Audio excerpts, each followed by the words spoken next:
World के greatest orator, एक second में 56 बार झूठ बोलने वाले इस सदी के सबसे बड़े महानायक श्री श्री भक्तों के पापा इस टाइम पर चुनावी रैलियों में अपना रेलेवेंस लूज कर चुके हैं पूरी तरीके से। उनको समझ ही नहीं आ रहा कि क्या बोलना है, कंफ्यूज्ड हो चुके हैं, बेतुकी बातें कर रहे हैं, सोच के कुछ और जाते हैं, निकल कुछ और जाता है, बोलना कुछ और चाहते हैं, बोल कुछ और देते हैं, टेलीप्रॉम्प्टर लगा के तुतलाने लग जाते हैं। लेकिन अगर बिना टेलीप्रॉम्प्टर लगाए बात करें तो एक सेकंड में 56 बार झूठ बोल करके निकल जाते हैं।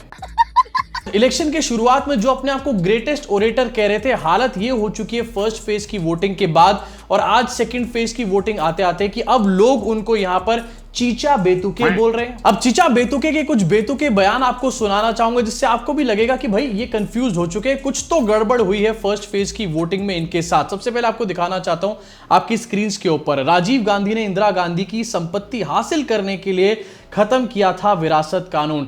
डिसाइड कर लो, एक दिन पहले तक बोल रहे थे यहां पर चीचा बेतुके कि कांग्रेस जो है विरासत कानून लेकर के आना चाहती है, कांग्रेस आपकी संपत्ति को हाफ हड़प लेगी, अपनी तरफ कर लेगी। और आज ये बोल रहे हैं कि राजीव गांधी ने इंदिरा गांधी की संपत्ति को हासिल करने के लिए विरासत कानून को खत्म किया था, विच एक्चुअली शोज कि कांग्रेस जो है विरासत कानून के खिलाफ है, उसके प्रो में नहीं है। मतलब अपनी ही बात बोल के अगले दिन अपना ही फैक्ट चेक कर लेते हैं। बात तो सही है। इसके अलावा एक और आपको दिखाना चाहता हूं आपकी स्क्रीन के ऊपर, चीचा बेतुके प्रो मैक्स। अपनी स्क्रीन पे देखिए, कांग्रेस के शहजादे यानी कि राहुल गांधी, वही जो मोदी जी के फेवरेट हैं, जिनके बिना मोदी जी का भाषण शुरू खत्म नहीं होता, मेरे लिए भला बुरा बोल रहे हैं राहुल गांधी। लोग दुखी हो रहे हैं, आप लोग दुखी मत हो, गरीबी से आता हूं, 50-50 गालियां तो खा जाऊंगा, कोई दिक्कत नहीं है भाई। मतलब कोई इनको गाली नहीं दे रहा, सपने में शायद अपने आप को ही गालियां दे रहे होंगे यहां पर बैठ करके। राहुल गांधी ने एक वीडियो में इनको तू तड़ाक बोल के एड्रेस किया था, लेकिन तू तड़ाक से बोलना किसी को भी गाली देना नहीं होता। हाँ डेफिनेटली राहुल गांधी को ऐसा नहीं करना चाहिए था, लेकिन गाली कौन दे रहा है चीचा बेतुके, ये तो बताओ यहां पे।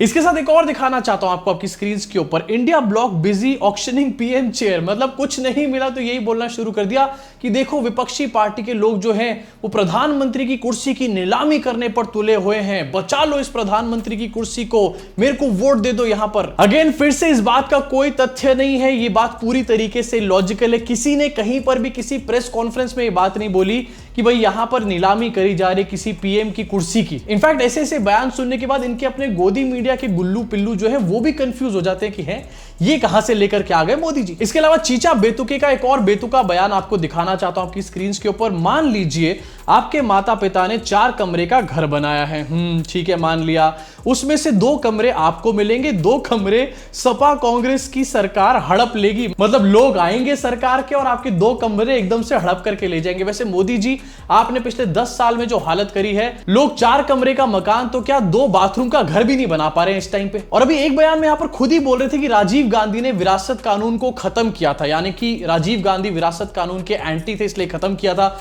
और अब यहां पर यह बता रहे हैं कि सपा और कांग्रेस जो है हड़प करके आपका आधा मकान ले जाएगी, विरासत कानून लेकर के आ जाएगी एकदम से। मतलब क्या बोलना चाहते हो, सोच के जाओ, लिख कर जाओ, रट कर जाओ और सही से बोलो। अपनी छीछा लेदर मत कराओ प्लीज मोदी जी, हम आपकी बहुत रिस्पेक्ट करते हैं। और जब ये सारी बातें खत्म हो जाए और उसके बावजूद भी मोदी जी को ये लगे कि यार लोग तो मेरी बातों को मान नहीं रहे, मेरी बातों में भरोसा नहीं कर रहे हैं, तो भैया देश के जवानों को ले आओ ना यहां पर बीच में। एक और स्टेटमेंट आपको दिखाना चाहता हूं, we have asked our jawans to fire 10 bullets in reply to 1 says PM Modi at a rally in Madhya Pradesh. मतलब हमने जवानों को कह रखा है कि एक के बदले 10 गोलियां चलानी है। फिर से इस बयान का चुनाव के अंदर कोई रेलेवेंसी नहीं है। सबसे पहली चीज, ये मॉडल कोड ऑफ कंडक्ट का बहुत बड़ा उल्लंघन है। दूसरी चीज, लॉजिक कहां है आखिरकार। भाई ये नेताओं के झूठों को सुन सुन करना मैं परेशान हो चुका हूं। इनसे ज्यादा लॉजिक और इनसे ज्यादा सच्चाई जो है ना वो आदिवासियों की बातों में इस टाइम पर। आदिवासी हेयर ऑयल बनाने वाले हाकी पीकी कम्युनिटी के लोग, आपको याद होगा अच्छे से, मेहनत करते हैं और सच बोलने का काम करते हैं। हालांकि वहां पर भी बहुत सारे स्कैम्स चल रहे हैं और बहुत सारे लोग उनकी फोटो को यूज करके नकली आदिवासी हेयर ऑयल बेचने का काम कर रहे हैं। लेकिन अगर आपको जेन्युइन आदिवासी हेयर ऑयल चाहिए तो नीचे डिस्क्रिप्शन में लिंक या फिर नंबर से आप मंगवा सकते हैं जेन्युइन आदिवासी हेयर ऑयल। ऑयल। और यार मैंने थोड़े दिन पहले इनका गांव विजिट किया था, गांव में एक भी गंजा बंदा नहीं मिला। मैं सोच रहा हूं कि अपने बच्चे कुछ बाल बचाने के लिए इनके गांव में शिफ्ट हो जाता हूं। फिर इसी के साथ आगे बढ़ना चाहूंगा, और जहां पर मोदी जी बार बार रिपीट मोड में एक ही झूठ को बोल रहे हैं कि देखो भाई वेल्थ रीडिस्ट्रीब्यूशन ये लोग करने वाले हैं, आपकी संपत्ति ये लोग छीन कर ले जाएंगे, आपका मंगलसूत्र ये लोग हड़प लेंगे, ऐसे छीन करके ले जाएंगे। ये बात पूरी तरीके से झूठ है। इनफैक्ट ध्रुव राठी ने रिसेंट एक शॉर्ट बनाई है, उसमें इस झूठ का पर्दाफाश किया पूरी तरीके से। ध्रुव राठी ने बताया है कि कांग्रेस के मैनिफेस्टो में उन्होंने सर्च किया वेल्थ रीडिस्ट्रीब्यूशन के बारे में, तो कहीं इसका जिक्र नहीं मिला। हिंदू मुसलमान का भी कहीं जिक्र नहीं मिला, लेकिन चीचा बेतुके लगे पड़े हैं बेतुके बयानबाजी करने में। अब जहां पर चीचा बेतुके हैं, लेकिन इनसे भी बड़ा एक और बेतुका है, वो है चुनाव आयोग। आपको दिखाना चाहता हूं, ये तो बेतुके पने की सारी हदें पार कर चुके हैं। इन्होंने एक नोटिस जारी करा है, EC sends notice to Nadda for complaint against Modi. मतलब अगर आपके खिलाफ स्कूल में कोई कंप्लेंट हो तो आपके माँ बाप को नोटिस जारी कर देंगे, आपका नाम नहीं लेंगे। आपने कोई गलती करी है तो आपके बच्चों को नोटिस जारी कर देंगे, या फिर आपकी बीवी को नोटिस जारी कर देंगे, आपको नहीं बताएंगे कि आपने कोई गलती करी है। ऐसी हरकतें यहाँ पर इलेक्शन कमीशन के द्वारा करी जा रही है। मोदी जी ने जो यहाँ पर माइनॉरिटीज को टारगेट किया था, ज्यादा बच्चे वाले, घुसपैठिए लोग, हाँ वही कहा था मोदी जी ने, उस बात के ऊपर इलेक्शन कमीशन ने संज्ञान तो लिया है, इन्वेस्टिगेशन तो शुरू करी है, लेकिन नोटिस किसको भेजा है? जेपी नड्डा को। जहां दिखता है खड्डा वहीं सामने आ जाते हैं नड्डा। बीजेपी का हो कोई भी फड्डा, नाम आएगा सिर्फ जेपी नड्डा। लेकिन भाई इस बात में तो मुझे कहीं से भी 1% भी लॉजिक समझ में नहीं आ रहा। मतलब इससे ज्यादा लॉजिक तो मोदी जी की बातों में होगा जो इसी इस टाइम पर कर रहा है। यहां पर जो नोटिस जारी करा गया जेपी नड्डा को, उसमें कहा गया है कि आप इस पार्टी के चीफ हैं और पार्टी के जो स्टार कैंपेनर्स हैं उनकी भाषा मर्यादित होनी चाहिए। नाम तक नहीं लिया गया मोदी जी का। अब सोचो जरा, election commission of India Modi ji के सामने किस तरीके से नाक रगड़ रहा है, इस टाइम पर जमीन पे लेटा हुआ है, लोटियां मार के नागिन डांस और करना शुरू कर दो। इसी के साथ आगे बढ़ना चाहूंगा और एक और खबर आपको दिखाना चाहूंगा, काफी ज्यादा क्रूशियल है। वीवीपैट की वेरिफिकेशन की बात हो रही थी और सुप्रीम कोर्ट में इसका एक मैटर चल रहा था। आज वर्डिक्ट सामने आ चुका है और तालियां हो जाए भाई इस चीज के लिए।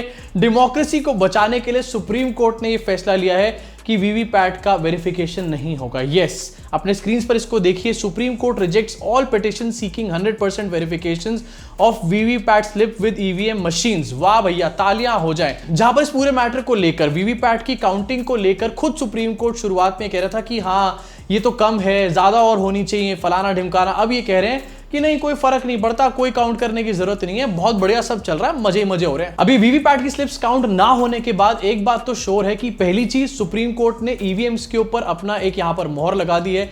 दूसरी चीज ये है कि अभी भी हमारे को पता नहीं चल पाएगा कि आखिरकार इलेक्शंस फ्री और फेयर तरीके से हो भी रहे हैं या फिर नहीं हो रहे हैं। किसी भी चीज के सही और गलत को, ऑथेंटिसिटी को चेक करने का तरीका क्या होता है? उसके रिजल्ट्स को सही तरीके से चेक किया जाए, वेरीफाई किया जाए। जब रिजल्ट्स को वेरीफाई नहीं किया जाएगा तो भैया पूरा प्रोसेस फेयर है कि नहीं ये पता कैसे चलेगा? इसी के साथ आगे बढ़ना चाहता हूं और बात करना चाहता हूं एक और इलॉजिकल झांसी की रानी के बारे में। झांसी के राजा तो आपको दिखाई दिए, लेकिन झांसी की रानी ये भी इस टाइम पर लगी पड़ी है हिमाचल प्रदेश के अंदर। और भाई इनकी बातों में लॉजिक तो क्या, इनकी बातों में बेसिक कॉमन सेंस भी नजर नहीं आ रहा मुझे। कला हमें नहीं हम कला को नहीं चुनते हैं, कला हमें चुनती है। राजनीति एक भाव है, सेवा करने का एक भाव है, जो राजा में आ सकता है, रंग में आ सकता है, अनाड़ी में आ सकता है, भिखारी में आ सकता है, नारी में आ सकता है, बच्चे में आ सकता है। राजनीति सिर्फ एक भाव है। तो कुछ में आ गया। अरे दीदी, ये कोई फिल्म का ऑडिशन नहीं चल रहा है, फिल्म के सेट्स नहीं लगे हुए हैं यहाँ पर। ये हमारे देश का इलेक्शन है, हमारे देश के इलेक्शन का बहुत बड़ा महापर्व है। यहाँ पर एक्टिंग करने की जरूरत नहीं है। हाँ, मैं जानता हूं कि मोदी जी यहाँ पर सिर्फ एक्टिंग ही करते हैं, लेकिन आप अपनी फिल्मों की जो अरमान थे वो यहाँ पर पूरे मत करो। ऐसा लग रहा है कि यहाँ पर जग्गी वासुदेव जो है वो कंगना रनौत के रूप में आकर के अपने यहाँ पर ज्ञान बिखेरने का काम कर रहे हैं। सर पैर नहीं है बातों का, बस ज्ञानबाजी यहाँ पर चल रही है, प्रवचन चल रहे हैं फालतू के। इसी के साथ एक और नमूना आपको दिखाना चाहता हूं, इनकी हैदराबाद की कैंडिडेट जिनका नाम है माधवी लता। ये भाई क्या है, मतलब ये क्रिंज प्रो मैक्स है, क्रिंज फेस्ट चल रहा है यहाँ पर इन लोगों का। इलेक्शन नहीं चल रहा। आपको दिखाना चाहता हूं आपकी स्क्रीन पे एक वीडियो। ये माधवी लता जी है जो कि अपनी रोड शो के अंदर पता नहीं कौन सी कन्या काट रही है। भाई क्या चल रहा है यार, ये जरा एक बार फुल स्क्रीन करके देखो वीडियो को। ऐसा लग रहा है माधवी लता जी यूं यूं करते हुए मोदी जी की ही पतंग काट रही हैं। और किसके सामने ड्रामा चल रहा है भाई? अनुराग ठाकुर वहां पर खड़े हुए हैं, माधवी लता जी। आपको पता नहीं है, आपसे ज्यादा अच्छा ड्रामा वो कर लेते हैं, आपसे बेटर है वो ड्रामे में। चीचा स्कूल ऑफ एक्टिंग में आपसे पहले से पढ़ रहे हैं वो, उनके सामने ये सब मत करो। अब जब रोड शोज की बात हो ही चुकी है तो एक और रोड शो आपको दिखाना चाहता हूं जिससे आपको समझ में आएगा। 400 पार होने जा रहा है। बांसुरी स्वराज का एक रोड शो दिल्ली के अंदर आपको दिखाता हूं। भैया भारी भीड़ इसमें इकट्ठी हो चुकी है। अपने स्क्रीन पर देखिए, आपके चल रहा होगा। पहले तो ये एएनआई वालों ने क्लोजअप यहां पर लिया है, बहुत अच्छा काम किया, क्लोजअप ही रहना चाहिए था। लेकिन आगे बढ़ के जब ये वीडियो जो है वाइड एंगल होता है, थोड़ा सा जूम आउट करता है, तो पीछे आगे नजर आता है कि ज्यादा लोग ही नहीं है। पीछे तो इनफैक्ट पूरी तरीके से खाली है। आगे ऐसा लग रहा है परिवार के लोगों को इकट्ठा करके उनके गले में बीजेपी का पट्टा बांधा हुआ है, ऐसी यहां पर हालत है। और ये जीतेंगे 400 पार। खैर 400 पार की बातें तो इस टाइम पर मुझे ऐसा लग रहा है मोदी और शाह भी पूरी तरीके से भूल चुके होंगे। सोच रहे होंगे फर्स्ट फेज को देख करके कि अब तो भैया किसी तरीके से सरकार बचा लो, उतना ही बहुत है। इसके साथ एक और रोड शो आपको दिखाना चाहता हूं अरुण गोविल जी का। भाई अभी इलेक्शन खत्म होने की कगार पे आ चुका है, इनकी वोटिंग होने वाली है इनके कॉन्स्टिट्यूएंसी में। इनको अभी तक समझ नहीं आया कि वहां की जनता के मुद्दे क्या हैं। मुद्दे वो होते क्या हैं भाई, जरा देखो इसको। What are the major issues for you in this election? Basically, the major issues always and anywhere. We're talking about this merit. See, सड़क होती है, बिजली होता है, पानी होता है, शिक्षा होती है, नौकरी होती है, मेडिकल होता है। Right. तो इसमें जो जो भी इश्यूज या मुझे exactly I am not aware of यहाँ कितना कौन सी तरफ कितने इश्यूज हैं। Okay. जो भी होंगे as they come to us, we'll try You're to not aware, meaning you've not had a chance to study them, or? No, I'm It's asking. not a question of study. No. Okay. You are taking me somewhere else. No, I'm asking You you. are taking me somewhere. मुझे exactly नहीं पता है कौन कौन से क्या क्या issues हैं किन किन लोगों के, लेकिन चुनाव में लड़ रहा हूं पीछे से जय श्री राम के नारे लगा के। वाह मोदी जी वाह, किन नमूनों की फौज को आपने भर्ती कर लिया अपनी पार्टी के अंदर। यार आप इतने स्मार्ट हो, इतनी अच्छी आपको राजनीति आती है, पूरे वर्ल्ड के ग्रेटेस्ट ओरेटर हो, ग्रेटेस्ट ओरेटर, और आपने कैसे नमूनों को यहां पर भर्ती कर लिया। और भाई एंड में अरुण गोविल ने जो एटीट्यूड दिया है, मतलब क्या पूछ लिया यार तुमने, कि बेकार की बात है, मुझे इधर उधर उलझा रहे हो, बहुत गंदे आदमी हो तुम। इसी के साथ जब रोड शोज की बात हो रही है तो एक और आपको अपडेट दिखाना चाहता हूं। भाई ये तो मतलब सच में मतलब दिल को छू लेने वाली अपडेट है ये। नेहा शर्मा जो है वो इस टाइम पर कैंपेन कर रही है कांग्रेस के लिए, क्योंकि उनके फादर जो है वो भागलपुर में कांग्रेस के बहुत बड़े नेता हैं और वहां से वो इलेक्शन भी लड़ रहे हैं। तो अपने फादर के लिए वो कैंपेनिंग करने का काम कर रहे हैं। भक्त भी सोच रहे होंगे बैठ करके कि कहां यार हम कंगना रनौत के पीछे पड़े हैं, कहां पर हम कंगना रनौत को वोट करने की उनकी एडवोकेसी कर रहे हैं। नेहा शर्मा के रोड शोज को देखने के बाद कट्टर से कट्टर अंधभक्त भी सोच रहा होगा कि क्यों आया मैं भारतीय जनता पार्टी में, कांग्रेस में क्यों नहीं हूं मैं। इसी के साथ आगे बढ़ना चाहूंगा और इंटरनेशनल डंका भाई बहुत तेज तेज फिर से बजना शुरू हो चुका, और इलेक्शन के बीच में जब बज जाए तो बात ही अलग है। मोदी जी लाल आंख दिखा देते हैं एकदम से। अपनी स्क्रीन पर इसको देखिए। सियाचिन के पास पीओके में सड़क बना रही है चीन, सैटेलाइट तस्वीरों में खुलासा हुआ है। पास में तैनात है भारतीय सेना भी, और ये सैटेलाइट की तस्वीरें भी आपको नजर आ रही होंगी। इसमें आज तक वालों ने मार्किंग भी करके दिखाई है। सियाचिन ग्लेशियर के पास पीओके में रोड बना रहा है चाइना, और यहां पर मोदी जी कह रहे हैं कि घर में घुसकर लाल आंख दिखा देंगे, फलाना कर देंगे, ढिमकाना कर देंगे। Orator pro max. अब इसी के साथ इस वीडियो को यही खत्म करना चाहूंगा। आपका क्या रिएक्शन है इन सारी खबरों के ऊपर, नीचे कमेंट सेक्शन में कमेंट करके अपनी भड़ास को पूरी तरीके से निकाल डालो। सिर्फ नेहा शर्मा के बारे में कमेंट मत करना, और चीजों के बारे में भी कमेंट करना है। जानता हूं मैं तुम लोगों को अच्छे तरीके से। और हाँ, अगर जेन्युइन आदिवासी हेयर ऑयल मंगवाना है तो नीचे डिस्क्रिप्शन में लिंक और नंबर्स दे रखे हैं।